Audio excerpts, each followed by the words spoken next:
So let's now go to the little extended problem from subgraph, graph isomorphism. Graph isomorphism refers to graph equivalence. Okay, graph equivalence. Like you always tell, no, some part of Delhi is very much equivalent, looks like Chandigarh. You tell that, or you tell that this part of Calcutta looks like this part of Chandni Chowk. You tell that. So you feel that this part, this subgraph of the city is identical to this another subgraph of some other city. Okay.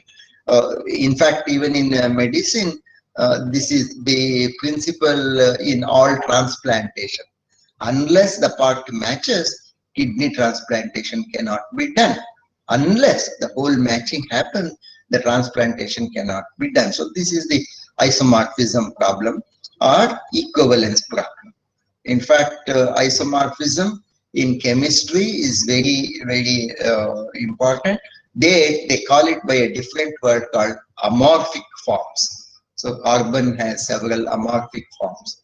Coal and diamond are chemically equivalent. They are amorphic to each other. So graph isomorphism. The same principle holds good. Naturally, chemistry plus medicine put together. So if you tell that I am allergic to this medicine, then the doctor will prescribe an alternate medicine. But functionally, that medicine should also be isomorphic to the earlier medicine itself. So it should be equivalent to earlier medicine. But then in the graph arrangement, there could be a difference, right? So let's see how graph isomorphism. I am spending more time even before getting into the first slide here to tell that when I was introduced to computer science, an old man, when you were not born, all right, when I was introduced to computer science for the first time, I was told that this graph isomorphism is an open problem. It is still, then they were telling it is an unsolved problem. Even today, graph isomorphism in a complex situation is a very unsolved problem. Therefore, any one of you keeping some particular application in mind, if you can come out with a very interesting solution, you would be most wanted in the vision industry, particularly in every industry, in chemical industry, in medical industry, and particularly in vision industry. For example, I tell you, see, these robots should have their own cameras, should have their own sensors. Now let us say there is a very big stadium and a couple of robots are over there. So one robot is looking at the stadium or walking into the stadium, let us say from the north end, all right? And another robot, let us say, is moving into the same stadium from the east end. So they are both the robots, both the cameras of these individual robots are looking into the same ground, same stadium, but from different angles, from different directions. Now, therefore, the graphs conceived by both the robots should be identical. Now, the question is, how will you evolve one data structure, one representation of entire stadium, combining the multiple views which are obtained from different directions? Now, what's going to happen here is, naturally, more practical problems would be, every camera may not be able to see the entire stadium, but you have got to construct the graph of the entire stadium using several cameras. Now imagine another interesting problem. The interesting problem is, instead of providing the camera to every robot, you remove the camera, make all the robots blind, all right? But insert the camera at all strategic places in the stadium. Ask all robots to use those cameras, to take the input from those cameras. So what I am telling you is, you are isolating the visibility database, vision database, different from the mobile activity. However, each processor, each robot should make use of it and try to see that generalized image representation as an image that would be seen had there been a camera for that particular apart. In other words, if you are looking at some particular building sitting from somewhere, but you have a very, very general data structure, a general representation of the entire image, entire object, I should be able to do all rotation, flipping, scaling, everything should be automatically done. And that is where machine intelligence, machine learning comes into picture, because it has got to be automatically done, all right?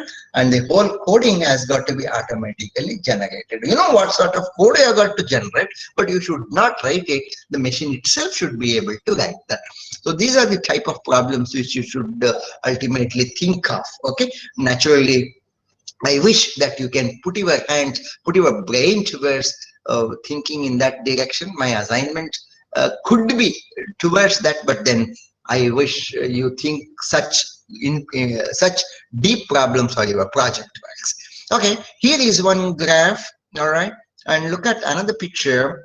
These two graphs are equivalent. So though the diagrammatically they may not look identical, diagram wise they look totally different, yet set wise the theoretically both are equivalent graphs. You can verify that, all right?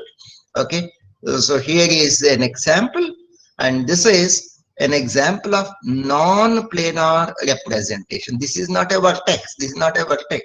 Here an edge crosses over an earlier edge, all right? It is a non-planar representation. I shall give you a planar representation of the same here. These two are perfectly isomorphic, all right? It's perfectly isomorphic.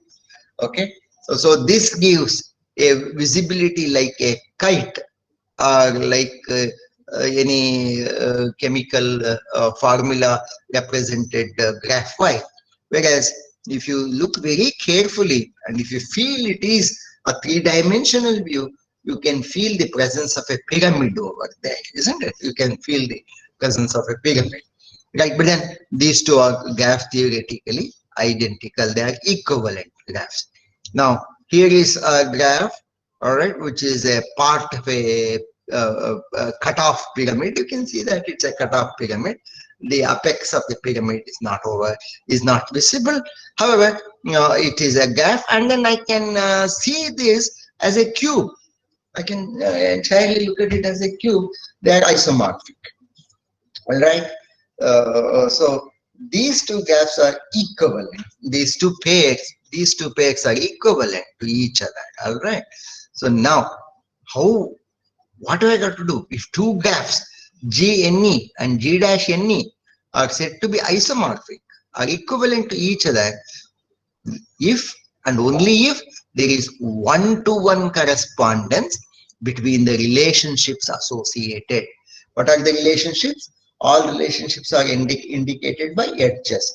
And what are edges? Edges are the relationship between the end vertices. Therefore, ultimately, it tells that graph is a set of two sets, and there should be one-to-one correspondence between these corresponding sets of vertices and edges.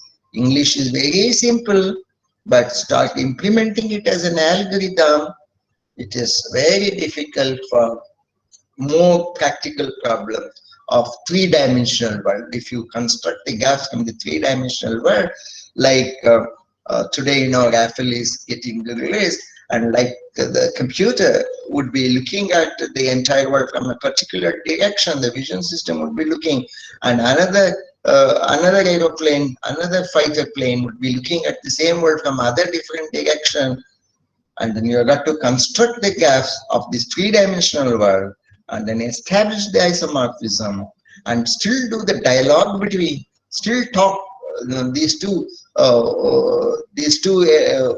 fighter flight planes should be talking to each other and then take an action. These are all interesting problems. Obviously, you are the people who are going to work on such problems. So now, some clues, very, very elementary clues. Both the graphs should have same number of vertices. Both the graphs should have same number of edges. Both graphs should have an equal number of vertices with a given degree. So there must be same number of vertices with degree 2. There must be same number of vertices with degree 3, with degree 4, like that. Which means I got to end up doing an exhaustive search. And any exhaustive search is a exhaustive non-deterministic polynomial problem, which you have already learned in your graph in algorithms classes. All right. If these are the clues, I shall give you this graph, which has got 1, 2, 3, 4, 5, 6 vertices, 1, 2, 3, 4, 5 edges. And here is also the graph, which has also got 6 vertices and 5 edges. See here, there are 3 vertices of degree 1. Here also there are 3 vertices of degree 1. Here there are 2 vertices of degree 2. Here also there are 2 vertices of degree 2. There is only one vertex of degree 3, and here also there is only one vertex of degree 3. And all these clues, all these 3 clues, 1, 2, 3, they satisfy. But still, these 2 graphs are not isomorphic. Why? Think why. All right. I just give a clue here. See here, this is a trivalent vertex, and the adjacent vertices are 2 monovalent, okay, single degree, the pendant vertices, and 1 bivalent vertex, degree 2. So it has got the adjacency as 1 vertex of degree 2 and 2 vertices of degree 1, which is that for this trivalent 3-degreed vertex. Let us focus on the 3-degreed vertex here. This 3-degreed vertex has got 2 neighbors which are of 2 degree, and only 1 neighbor which is pendant in nature. Therefore, these 2 are not isomorphic. All right. So you have got to search some more rules for the game, and you have got to write.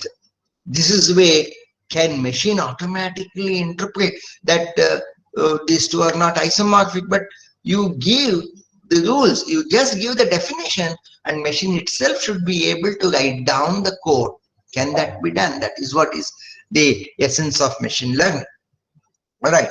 Okay. So now the question is, given 2 matrices, either incidence matrix or adjacency matrix. Question number 1, check whether G1 is isomorphic to G2. This is simple question. Check whether it is isomorphic, the problem which I told. Conversely, now what I am telling is, if 2 matrices are given and I know that the graphs are isomorphic, now you should make the permutation in the matrices to make them look alike.